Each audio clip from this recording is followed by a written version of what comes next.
Thank you for coming, even though I don't think this is going to work. I specifically asked for a research assistant with experience in a scholarly setting and a professional demeanor. It's sensitive work that I do here, you know. I can't just train anyone. Well, there's no use dwelling on that now. Who knows, perhaps you'll surprise me. We'd better get started. What's that on your hands?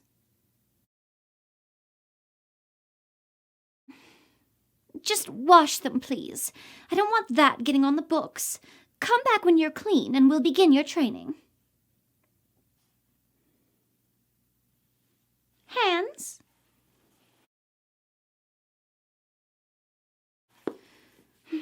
Much better. You understand, some of these books are very old. They must be handled with extreme care. They contain the knowledge of the ages, painstakingly transcribed, and then lovingly passed on to the unknown minds of the future. Minds like ours. Well, minds like mine. Forgive me, I failed to introduce myself. I am Nymwen, and I am a scholar here at the library. You have been brought here to assist me in my research. What shall I call you?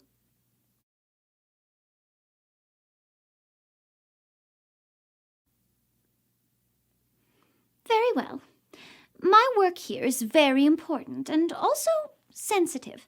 As my research assistant, you will do as I instruct and never ask questions unless they are necessary to complete the task. You're not a curious person, are you? Curiosity is an admirable trait in a researcher, of course. But you are not a researcher. You are an assistant. If any such curiosity comes up, please, keep it to yourself. There are many, both inside and out of this establishment, who would do their best to stop my research if they knew of it, who would call it unethical or perhaps even illegal. But any law that would stop the progress of knowledge is a law built by a civilization destined to fail. Do you agree?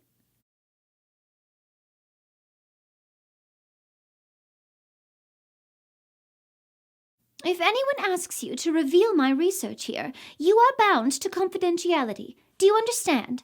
You must not speak of the details of my work. Can you do that?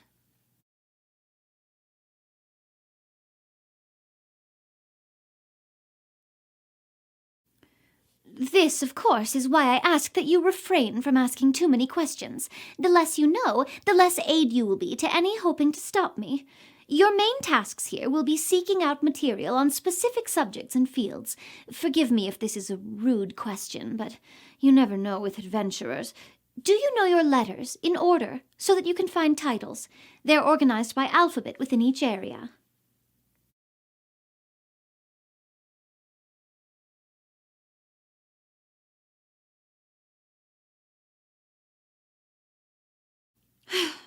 I'll draw up a map to aid you.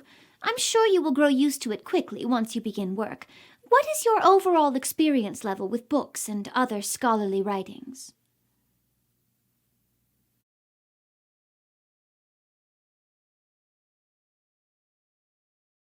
We'll have to make do. The library is laid out into sections based on format. Bound books in the northmost aisles, loose parchment in the southeastern corner, and scrolls in the southwest. You may explore the bound books and loose parchment as necessary, but it's best if you avoid the scrolls for now, as they can be very dangerous. Are you yourself a spellcaster of any kind? Have you ever used a scroll?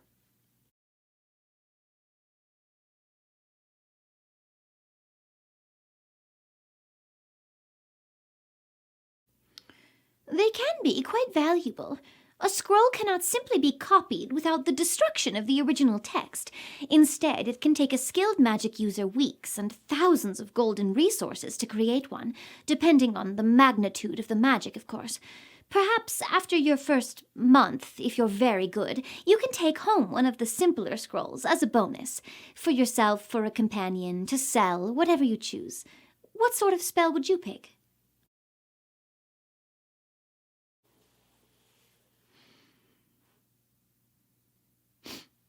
Well, everyone has different areas of magical interest. It is good that some choose to focus on dull or trivial fields, just as some must be cooks and some must be kings, I suppose. My personal research is on resurrection, the divine, the arcane, and even the necromantic. Have you ever seen someone raised from the dead?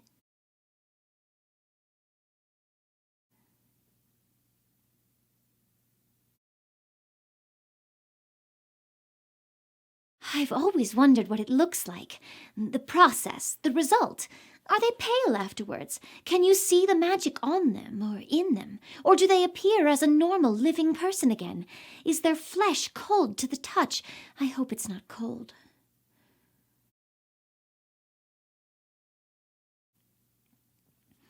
I find it so fascinating how we view resurrection as a society. For example, some undead are as monsters to us, but others are heralded as divine when they return to life. I wonder if the exposure to extreme risk makes adventurers more open to the idea of healing beyond death. Do you think revivification unnatural?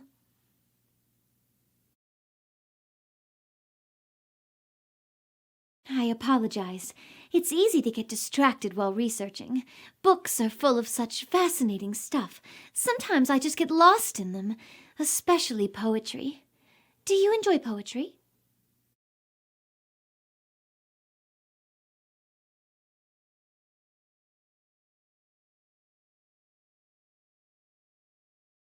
Magic is normal to me. I can snap my fingers and create light, but I've always felt that the truly inexplicable and beautiful magic of this world lies in poetry.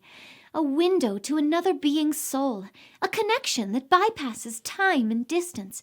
Have you ever encountered a story or song or verse that made you feel as if you knew another soul, inside and out?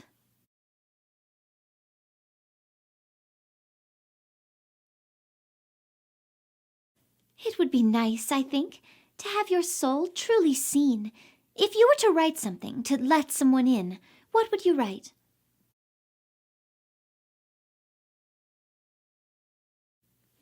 My writings are largely empirical, of course, technical, documentary, experimental even. But if I were to write something from my soul, it would be a love story. Not that 5 copper erotic pulp, but a deep story of joined hearts, a true love that weathers time and tragedy, and even death. Perhaps one day I will live such a story. Have you ever been in love? Sometimes people do terrible things for love, but are they so terrible if things are done for a reason like that? How far would you go for love?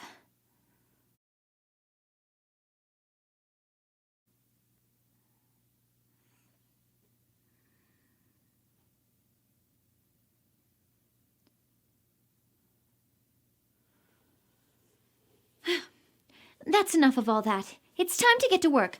Tomorrow I plan to send you to the temple cemetery to compare dates of death with some documentation that I have.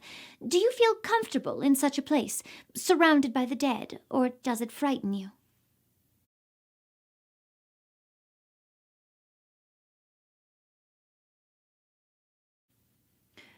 Well, there isn't quite enough light left for that today anyway, and it can be dangerous, lurking in a graveyard after dark. For now, I need you to seek out 3 titles for me. The Truth of Resurrection by Nerissa Valakir, it's a relatively recent publication. Also, a treatise on necromantic healing. This one has no listed author, so it may be categorized under T for treatise or A for anonymous.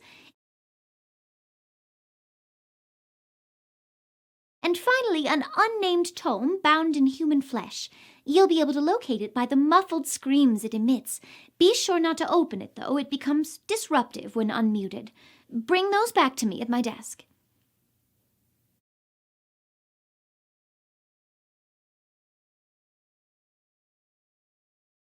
What are you waiting for? Get to work.